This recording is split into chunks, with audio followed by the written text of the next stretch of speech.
Hello guys welcome to my mini blog है। Good evening.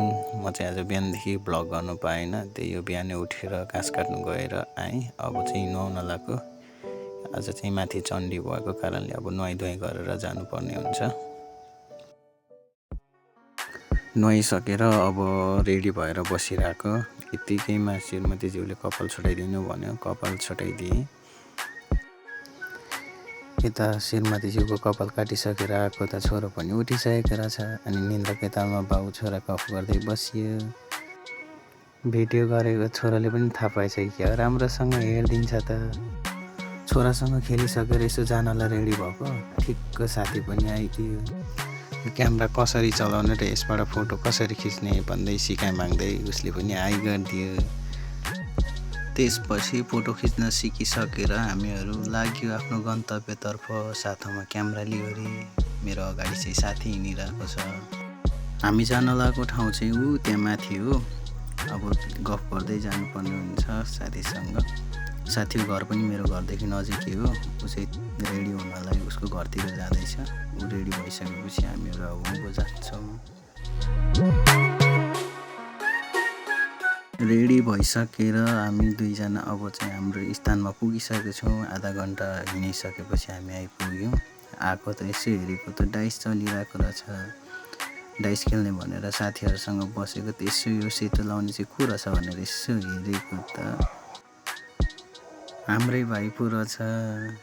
भाइले पनि मुस्कान छाड्दै अब खेल्नुपर्छ भन्दै थियो। यसो हेरेको माहौल राम्रै थियो। सानोतिनो पसल थियो। अब धेरै ठुलो त लाग्दैन बजार चण्डीमा। निकट ठाउँमा छ, त्यही पनि राम्रै लागिरहेको रहेछ। यत्तिकै रमाइलो माहौल हेर्दै बसेको त साथीहरूले डाइस खेलेर पनि पैसा कमाइसकेको रहेछ। चटपटे खानालाई भन्दै रमाउँदैछ त। कहाँ त्यतिले मात्रै पुग्छ भनेर साथीको अझै 50 रुपियाँ खोसेर अझै हान्न लागेको छ भाइले। एकछिन डाइस खेलेको हेरिसकेर हामी चाहिँ अब जाँदैछौँ चटपटे खान। चटपटे खाने ठाउँमा पुगेको त साथीहरू त चटपटेसँग खानालाई छ्याङसहित बसिरहेको। मलाई पनि बस चटपटे अर्डर गरेको छ भन्छ त भाइ र साथीले त। अनि म पनि यसो चटपटे बनाएको भिडियो बनाऊ कि भनेर अगाडि गएको त दिदीले देखिहाल्नु भयो। यसो हेरेको चटपटे बन्दै रहेछ किनकि धेरै मान्छेहरू हुनुहुन्थ्यो। अनि दिदीसँग यसो गफ गरेर ब्लगमा हेलो गरिदिनु भनेको त लजाउनु भयो। दिदीले लजाउँदै भए पनि हाई लु राम्रो छ त भन्नुभयो उहाँले पनि। अनि त्यतिकै गफसफ गरेर म फर्किएँ साथी भएको ठाउँमा। साथीहरू भएको ठाउँमा आएको त साथीहरू त म त मातिसकेँ भन्छ त।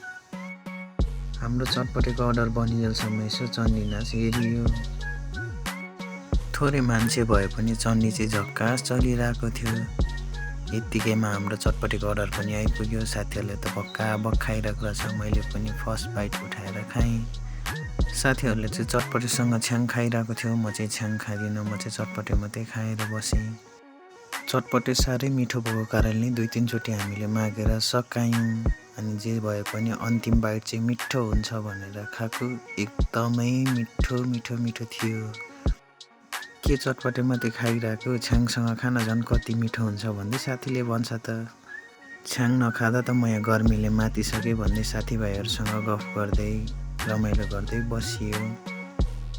धेरै पछिको भेट भएको कारणले हामीहरू दिनभरि गफ गर्दै बसियो, रमाइलो गरेर बसियो। साथीहरूको साथमा भएर होला समय गएको पत्तै भएन। एकैछिनमा रात परेको जस्तो लाग्यो। जे जस्तो छोटो समय भए पनि साथीभाइहरूसँग धेरै रमाइलो भयो।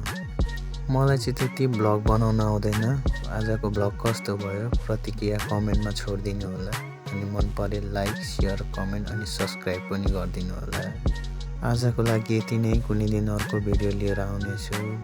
Thank you so much watching this video.